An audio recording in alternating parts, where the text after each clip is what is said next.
Hello again, I am Blunty. Now, a little while back I reviewed the brand new Apple TV that came with this, the brand new Apple TV remote, the Siri remote thingy, and in one of the videos we talked about gaming with this thing in particular. How well does this thing with the waggling and the touchpad stuff work with gaming? And the answer was it worked alright, sometimes actually pretty damn good, if the developer was clever enough to take advantage of this unusual gaming interface. But quite a lot of games out there are better with a proper traditional game controller, and that's where this comes in, the Steelseries Nimbus wireless controller, which came out about the same time as the Apple TV, and of course does work on iPhone and iPad and iPod as well. But I've been testing it with the Apple TV because, well, you know, I'm playing games on a big TV, and if you are playing games on a TV, traditionally you're using a controller just like this.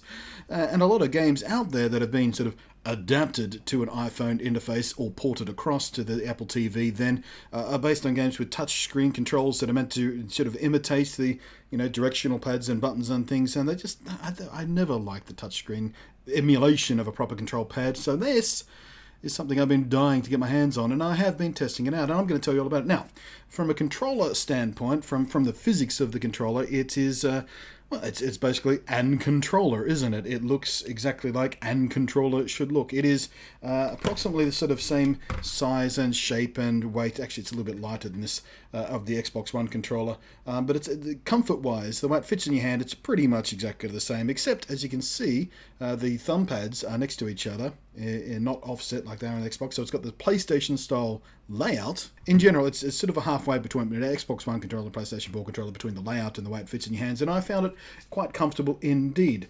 Everything feels the way it should feel. The shoulder buttons have a nice feel to them. They're not too clicky, they're not too spongy, they've just got a little bit of give to them, and I really like that. The trigger buttons have a nice level of travel. There is no solid click at the other end of the shoulder pad button, so they just sort of squeeze all the way in. There's no sort of endpoint click. The face buttons feel exactly like face buttons should do. They feel very, very similar to the Xbox buttons. The thumbsticks feel nice as well. They've got a very, very smooth travel to them. They are a little bit more on the slippery side than I generally like. They do have knurling around the outside, as you can see there, but you know, they're slightly more slippery than I prefer. But I've never had a problem with my fingers slipping off them, but I do feel my thumb moving across them.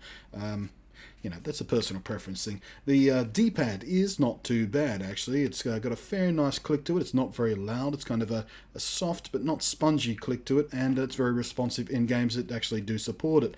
Now, when we come to the games that do and do not support this thing, there are, of course, games designed specifically for the Apple TV that just don't support this at all. It's not a requirement. But a lot of games out there do have built-in functionality for the control pads, because there is a standard interface for them, MFI, that Apple have built into the APIs and stuff, so you can quite easily code your games to use these things without working very hard. So I hope most, if not all, the developers out there should be thinking about that, because this controller is a very nice controller to use in games. It doesn't work perfectly with all games. It's not ideal for all games, even very, very good games like Alto, which is a game I just love. It is a one-button press game. On the phone, you tap. On the Apple remote, you tap the touchpad thingy.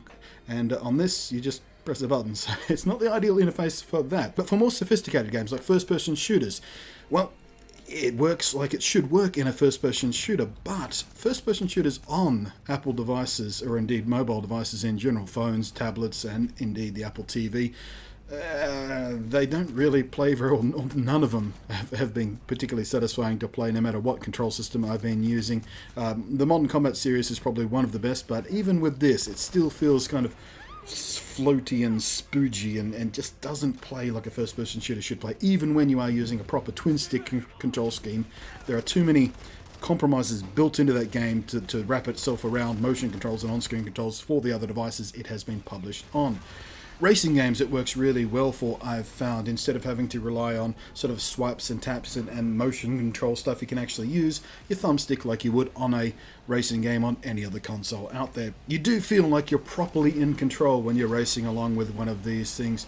I've tried a bunch of other games, sort of arcadey style games as well, including this sort of old school arcade one. Now this is one that I really liked on the Apple remote. It basically, you sort of swipe around, you swipe in a direction you want to travel, and it's got sort of an inertia kind of mechanic to it, and the game changes quite significantly when you do play it with this.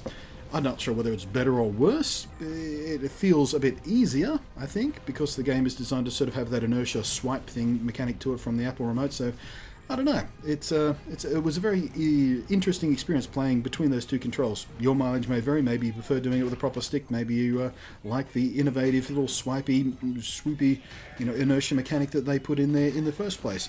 In general, most games I've played do control really nicely with the controller. Some didn't work at all. Some were kind of even worse somehow with this traditional controller than they were with even this, but that's down to the developer being just bad. So yeah, to bottom line it for you, it is a really good game controller. From end to end, it feels like a high quality game controller. The materials it's made of, the buttons, the switches, the thumbsticks, everything feels really, really nicely high end. There's no cheap feeling creakiness or squeakiness. It's not too clicky or anything like that. I never had any problems with battery life or connectivity or anything like that. It's been completely responsive from end to end. On just like the Siri remote and everything, it charges over a lightning port. The battery is said to last for about 40 hours. It's tough to sort of measure that in real world terms, but I certainly haven't had to charge it very often in my testing, and I have done a lot of testing with it. The battery seems to last and last and last, which is always encouraging. That 40 hours is pretty impressive. There's only one other controller on the market that I know that lasts sort of that 40-hour mark, and that's the Pro controller for the Wii, which is in itself a brilliant controller as well. But there's nothing worth playing on the Wii with it, but I'm getting sort of off the point here and getting snarky about Nintendo again. That's the Steelseries Nimbus controller. Absolutely, I give it my thumbs up. It is a really nice controller. But yeah, that's it. Thank you for watching. I am Blunty. I will catch you next time, and don't forget to do the happy dance thingy in my down below area. That was different. Happy dance thingy in my don't repeat it. It's just weird.